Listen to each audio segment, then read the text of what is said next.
Welcome to the Undercurrent, your source for grassroots news. I'm Lauren Windsor. On Monday, October 15th, after a weekend of nonviolent civil disobedience training, the Tar Sands Blockade held a mass day of action in Winsboro, Texas, with more than 50 protesters participating. 8 were arrested for criminal trespass. 2 of them had locked themselves to machinery. Actress and activist Daryl Hannah and landowner Eleanor Fairchild were arrested in protests earlier this month. So what is the Tar Sands Blockade? It's a group of Texas and Oklahoma landowners and environmental activists protesting the construction of TransCanada's Keystone XL oil pipeline. President Obama delayed the company's plans for the northern segment of the pipeline, but endorsed the southern leg, which will carry Canadian crude from Cushing, Oklahoma, to the Gulf ports of Houston and Port Arthur. The blockade began in late September when 8 protesters began a sit-in 70 feet above ground in a swath of trees on the construction site. The tree sitters are now entering their 5th week of resistance. In the San Fernando Valley of Los Angeles, home foreclosures abound. Facing eviction in late August, the Hernandez family of Van Nuys teamed up with Occupy Fights Foreclosures to mount a physical defense of their home. Their strategy? To build Fort Hernandez. Now surrounded by barricades, 14620 Ledwell Street is home not only to the family, but dozens of occupiers. Javier Hernandez bought the house in 2006 at a price of $546,000 with an adjustable rate subprime loan. The house is now valued at $242,000. Mortgage documentation shows that Javier had reported monthly income of $11,000 for a personal business called Galaxy Marble Restoration, and that income was verified by tax preparer Carlos Chodo. Mr. Hernandez denied ever owning such a business, ever making that amount of income, or ever knowing Mr. Chodo.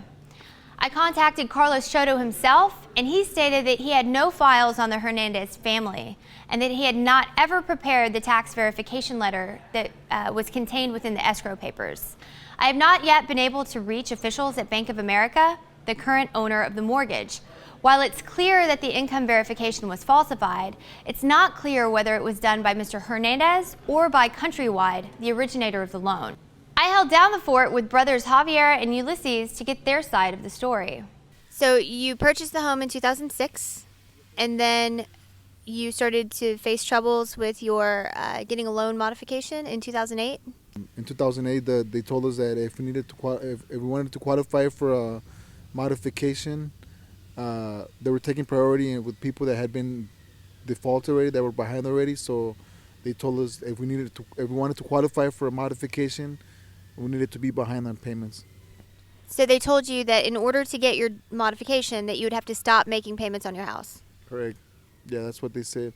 And so far, it's been 4 modifications denied. On the loan documents, it shows that Javier owned his own business, Galaxy Marble Restoration, for 4 years, and that he was making $11,000 a month in income from that business. Have you ever owned a business? No, I've never had my own business, and I never worked in the marble industry. So that was something that we recently discovered, and going through the paperwork and filing for lawful detainer and bankruptcy. That's when we recently discovered that there was something about $11,000 income. In the origination process, they provided false documentation. This was not supplied by you or anyone in your family? Correct. That was submitted by the agents or the brokers. Did the loan officer ever give you any indication that your income wouldn't be sufficient to pay for this home, that you couldn't afford it? No, not at all. The total opposite. They always said that it was okay, that they know that low income families always pitch in together to get their loans. Fort Hernandez appears to be the first foreclosure protest of its kind in the nation, but their barricade building, anti-foreclosure occupation strategy is spreading. Fort Lucero was recently erected in East LA. Stay tuned for updates in these developing stories. My major activism issue is overturning Citizens United and instituting public campaign financing. When I first got involved with Occupy, I was incensed by the crimes committed by Wall Street that nearly collapsed our economy. I naively thought that there would be broad bipartisan support for financial reform. Once it was clear that moneyed interests would reign supreme, I realized that no other issues could be resolved until the issue of money in politics is addressed first. John Wellington Ennis came to this realization back in 2005 when he began researching the CoinGate investment scandal in Ohio, the genesis for his soon-to-be-released documentary on campaign finance, Pay to Play. I spoke with Ennis and executive producer Holly Mosher at a recent screening of his film for Occupy Venice.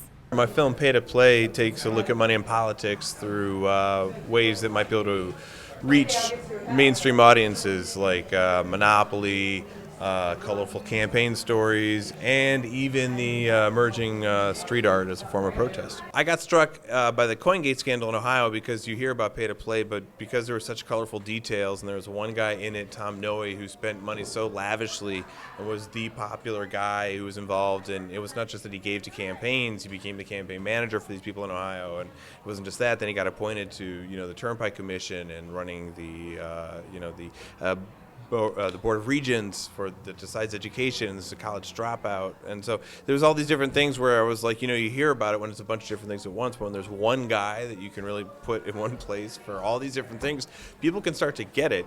But not only that, it was just funny. It was the idea that he was investing as a commodity in rare coins, and that was okay. And then it turned out it wasn't just rare coins; it was collectibles like jerseys, and then also Beanie Babies, and that this was somehow okay for workers' compensation money because he was a bigwig in the Republican Party. And I was like, if there's a place to start, that might be it. Yeah, and that it was public money, the workers' comp fund. Activists and people that are like really politically involved see these major issues that should just be like huge red flag like media stories.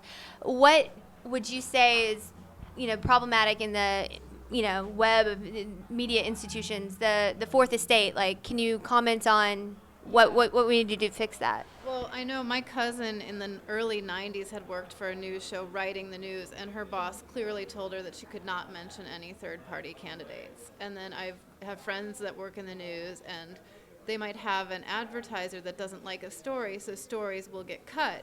Yet people think we have a free press, and it's like, no, it's run by the corporations and their interests. So I think, it would be great if people actually woke up to that and understood that more fully. Well, I think this just goes back full circle, is that it's money in politics, money in media that's the root of the problem, that pay to play with media, pay to play in politics. We're not getting the news, we're not getting the stories because of corporate influence. Yeah, and I think the individual voice becomes that sort of commodity that people are looking for.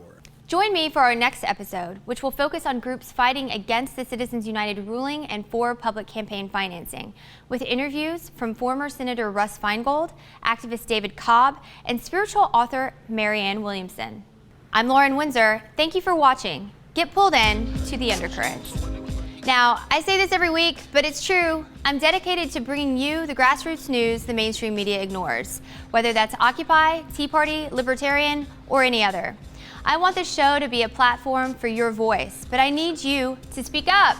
Only through engagement and coalition building will we ever ignite the mass movement necessary to create substantive change.